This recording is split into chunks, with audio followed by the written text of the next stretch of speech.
Hello, this is Jana, and I'm here with the second part of our story, Envy, set on the island of Crete.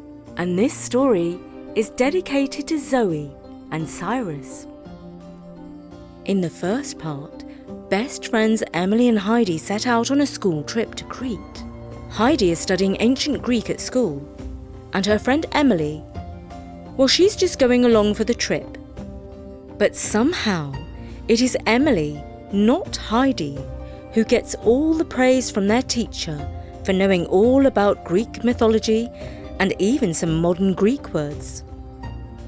And Heidi, well, she's feeling just a little bit envious. When we left them in the first episode, they were about to take part in an archaeological dig on the site where some rich people wanted to build a villa. Heidi turned up a few stones, and Graham found the skull of a sheep. When everyone was feeling hot and tired, and Heidi was complaining that her back hurt, Emily called out, "Oh, Mr. C, come and look! I think I've found something!" The teacher was the most excited the kids had ever seen him. "Go carefully, Emily," he said. "Take your time." She carefully brushed the dust off the shard of pottery. "Good," encouraged Mr. Christakis.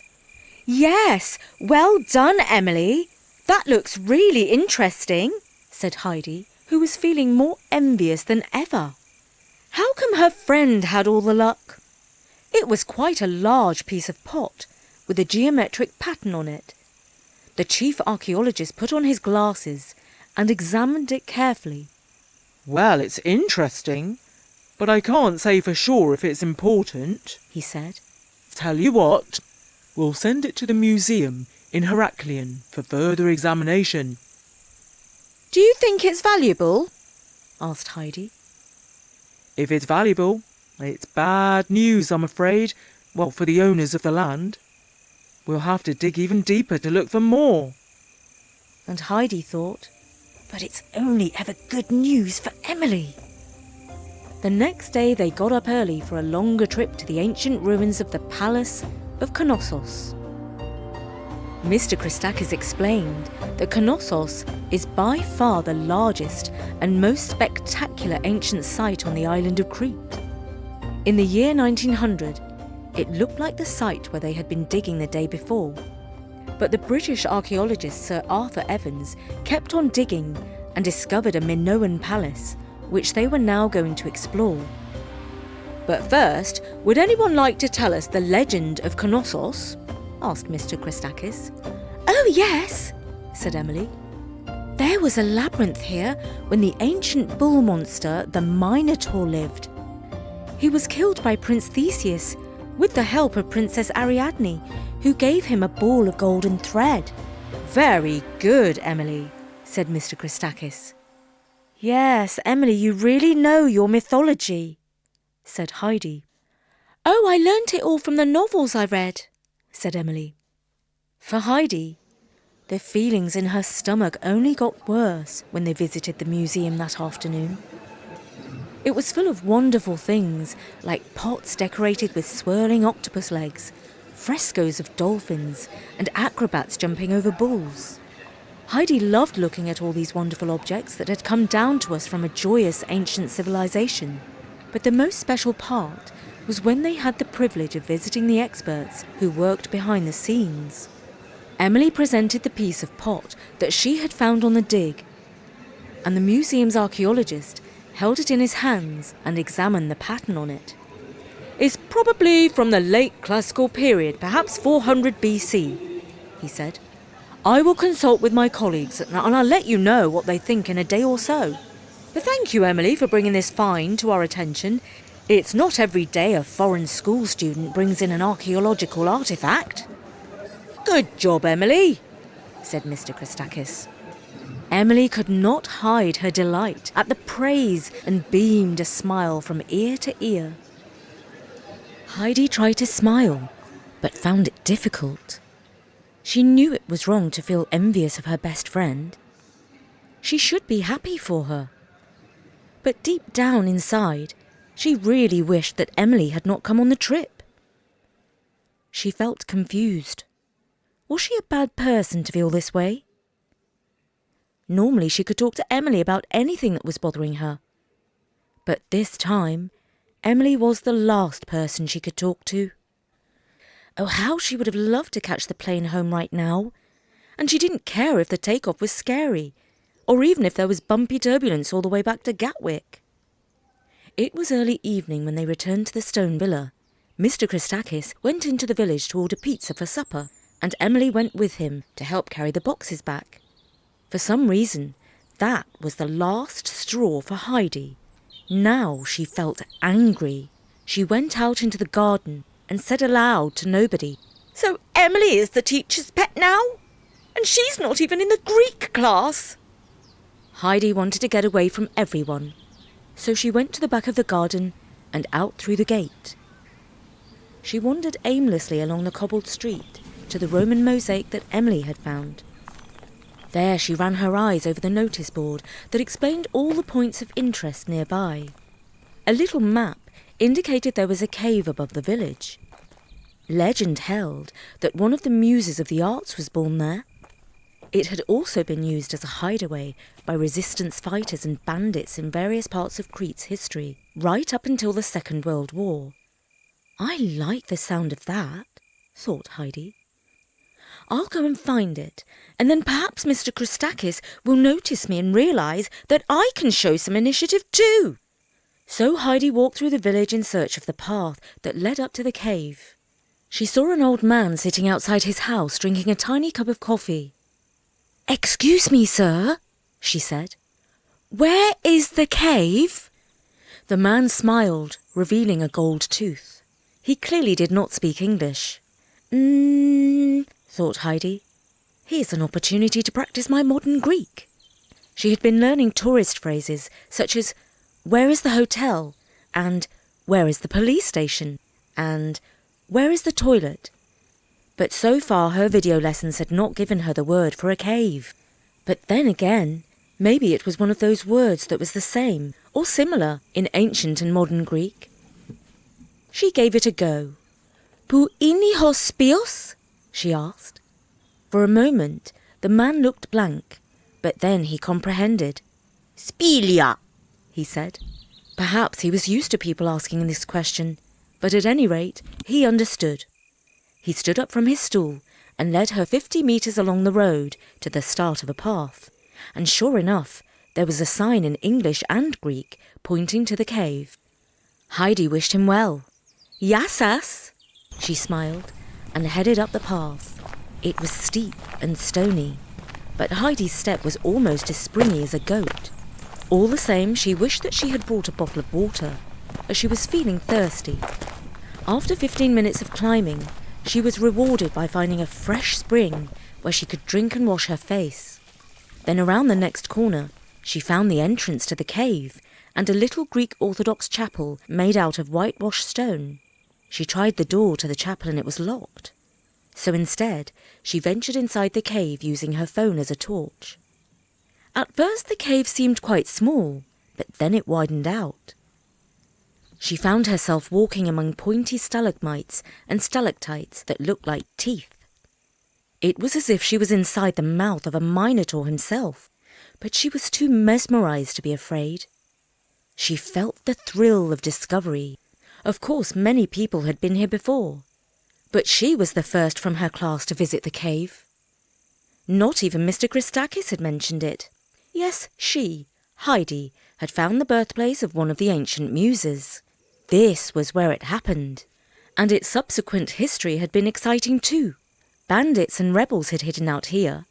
"What a shame I can't share this secret with anyone," she grumbled.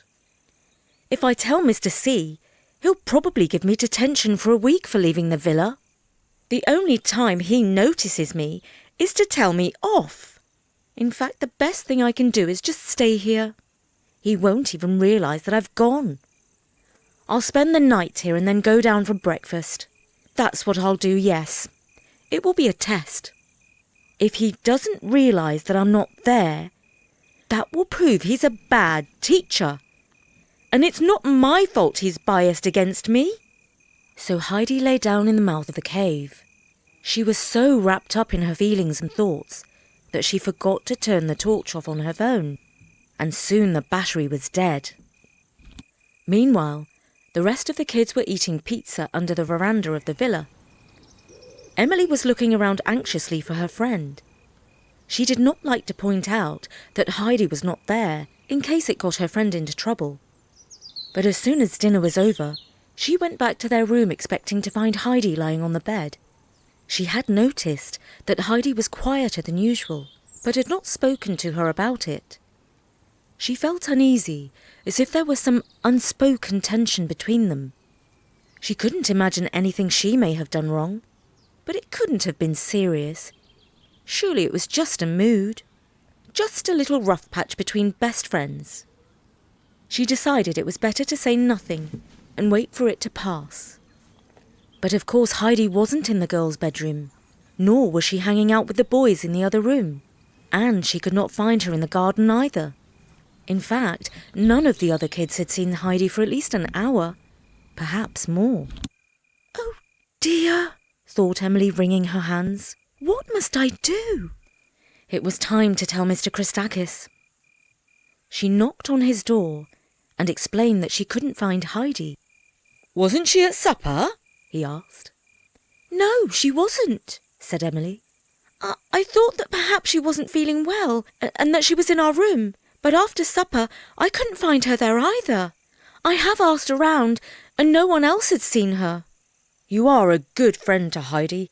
We must find her quickly. I'll look around in the garden and talk to the owner of the villa. She can't be far away." But after inquiring and searching for an hour, Heidi was nowhere to be found. The sky was already getting dark when they went down to the village, but none of the cafe or shop owners had seen her. There was no room for doubt. Heidi was missing, and the sky was now black.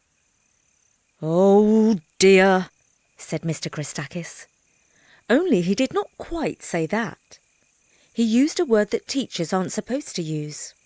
Then he said something in Greek that Emily could not understand. "Are you going to call the police?" asked Emily. "No, not yet," said Mr. Christakis. "All Hades will break loose if we do that. First I'm going to speak to the village priest.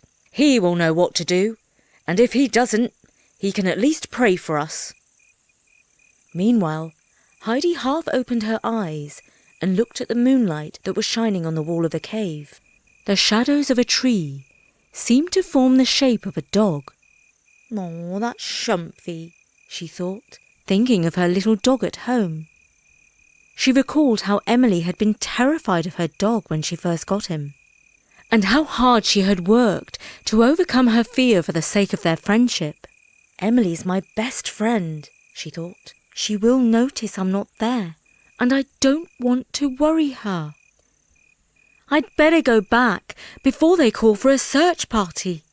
Meanwhile, Mr. Christakis hurried to the church in the square, hoping to catch the priest before he went home for the night. Thankfully, he found him just as he was leaving and quickly explained the emergency.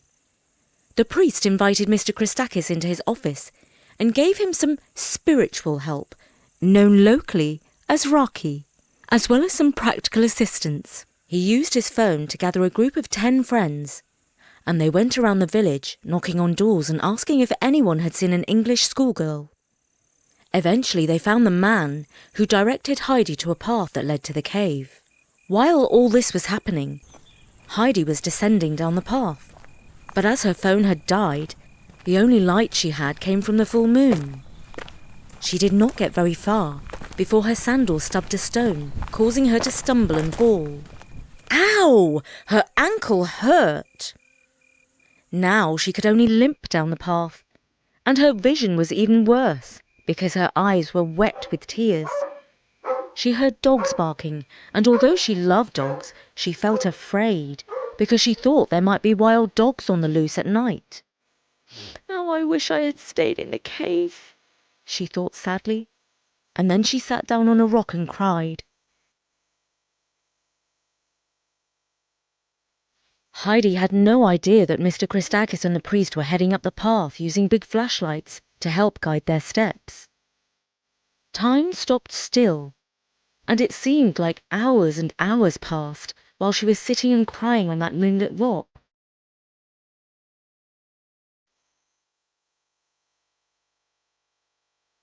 All the time she was thinking over how she had felt each time Emily, not her, had stolen the praise. It all seemed so trivial now. She should have been happy for her friend and glad that she had come with her on the trip. She had inspired her to learn some modern Greek, which was a good thing. And when they got back to school, all her hard work and study would pay off eventually. "I'll never be envious again," she said to herself. "I'm just going to concentrate on reaching my own goals." She was so lost in thought that she did not hear the footsteps of Mr. Christakis and the priest. The teacher was shining his spotlight all around, hoping to find a clue that Heidi had been this way, when to his amazement, the spotlight fell on the girl herself, sitting on a rock. "Am I dreaming?" he thought. Before he could say anything, Heidi called out, "Mr. C, please don't be cross. I didn't mean to get lost." And Mr. Christakis replied, "Heidi, of course. Don't worry about a thing. I'm just relieved to have found you. You gave us quite a scare." They helped steady Heidi as she hobbled down the mountainside. Of course, she was incredibly happy to be rescued, but at the same time, she was feeling embarrassed. What would she tell Emily and the other kids? Why had she run off like that? Mr. Christakis seemed to read her thoughts. "Everyone will be very interested to hear about your adventures in the morning," he said cheerfully. "Did you phone my mum and dad?" she asked anxiously. "Nope," said Mr. Christakis. "Couldn't get a signal." "Oh, wow, at least that's one good thing," said Heidi, relieved. Mr. Christakis was almost right. The kids were incredibly excited to hear all about Heidi's adventure. But they weren't waiting for the morning to ask her loads of questions. As soon as she arrived at the villa, Emily gave her a huge hug, and they all sat around Heidi, curious about what had gone on. "You're a real explorer," said Emily. "I would have been too afraid to go on my own up the mountain." "Too sensible, you mean?" said Heidi. "Well, you're safe and sound, thank goodness," said Emily. "Yes, I'm really glad Mr. Christakis found me. He's a really good teacher." The rest of the trip was more relaxing. They spent a few days by the beach, because who can visit Crete and not enjoy the beautiful sea and the sound of the waves?